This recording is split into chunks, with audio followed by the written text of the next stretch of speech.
Maria Cullimore here. I wanted to discuss a subject that I've been thinking about for a while that is coming up for me on a more regular basis. And this specifically is to mothers who would have lost children during miscarriages or lost them young or lost them as children. And they are grappling with their grief and the confusion of why and what this meant and all of those things. Okay. So we all don't, none of us are sure about what death is. None of us are sure what death is. We just know it happens. We know as long as you're born, you're going to leave this phase, go to another phase. Some of us don't even believe there is another phase. But for me, whatever your beliefs are will dictate your pain or your joy. If you believe something is awful, then it will be awful. And if you believe it's a blessing, then you'll see it as a blessing. It is all determined on your beliefs. So I've chosen what my beliefs are on death, and it's the ones that soothe me the best. Because since there is no way to tell if it's right or wrong, why would I torture myself in this life when I could just as easy make it one of the most beautiful experiences ever? So, first of all, I believe death is a messenger of joy. And I try to understand that it's not about me, it's about that soul needing to free itself and move out of its cage to its fullness of its potential. But I also believe we are here to gather virtues so we are ready for the next phase, which is why we don't leave until we've gathered those virtues. So we tend to get very caught up in how people leave and when they leave, not realizing that if I've got what I need, then it is time to go.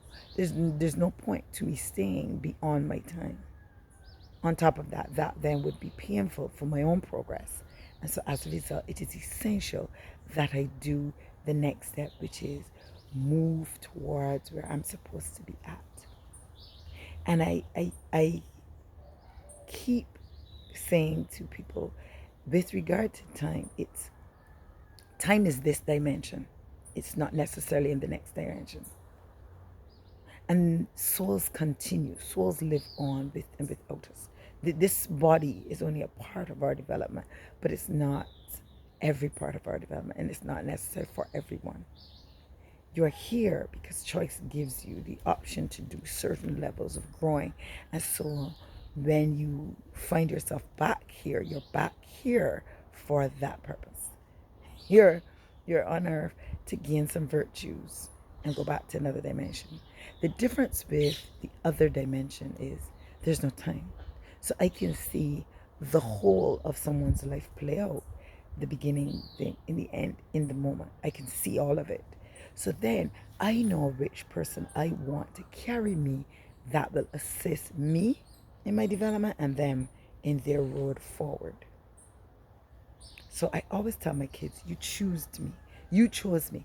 You wanted to do something in your particular life, and these circumstances that I live right now help you to do that. And you needed me for the particular virtue you needed to gain. I am just a conduit to you gaining the soul you needed. Like I chose my parents because of the life I wanted to have. And my kids chose me for the life they wanted to have. Now, that is my belief and it soothes me. Understand, all of my beliefs you're not going to believe. But I want you to listen to the whole of the story so that then you can pick and choose what suits you. All right. Some souls, and the reason we have miscarriages, the reason we have even abortions, it's like I knew you were going to abort me. I knew that I wasn't going to come here because here was not actually my goal. I needed to go through this phase to get to the next dimension after this, and you were the conduit I chose. I didn't choose you to cause pain. I chose you because you were worthy of it. I chose you because I am integral to the rest of your future. And you were integral to my journey. So when we think of our children as we lost them, no, you were a conduit to carry them where they needed to go. And as much as you may be caught up in the vision of what you'd hope for your children, which is a whole other conversation, the grieving of not just the child, but the grieving of your vision of what you were going to do with this child, what you thought this child's life was going to be. Two different sets of grief you're dealing with. So one, we have to let go of, I'm never going to have those things I would have loved to experience with this child.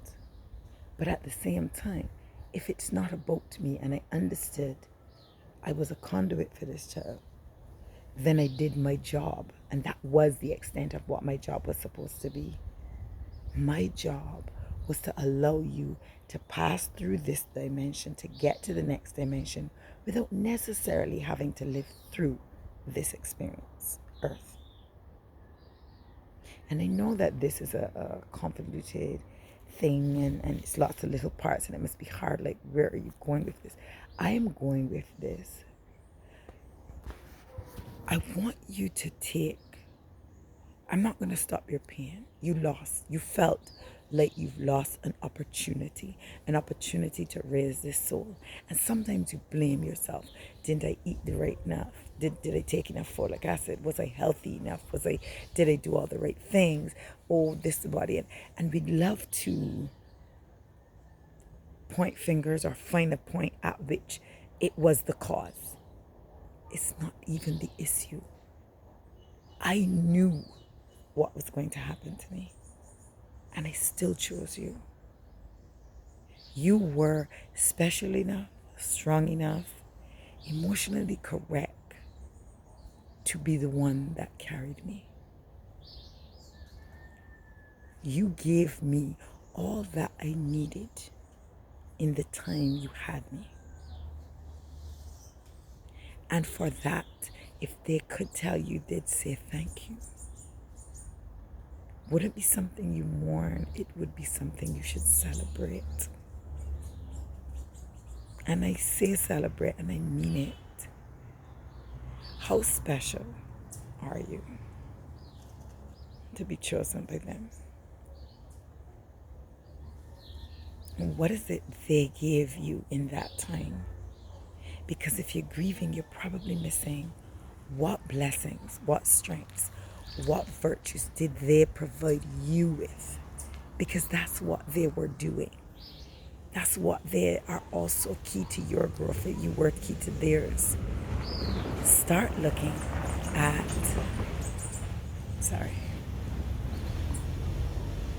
start looking at yourself, the many changes, the many growths, the many developments you would have made since this experience, and thank them for those strengths, and thank them for that education, and thank them for those gifts.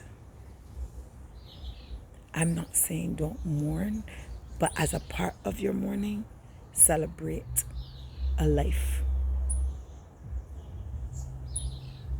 A life that chose you. I hope it helps. It definitely has soothed me when I'm dealing with grief.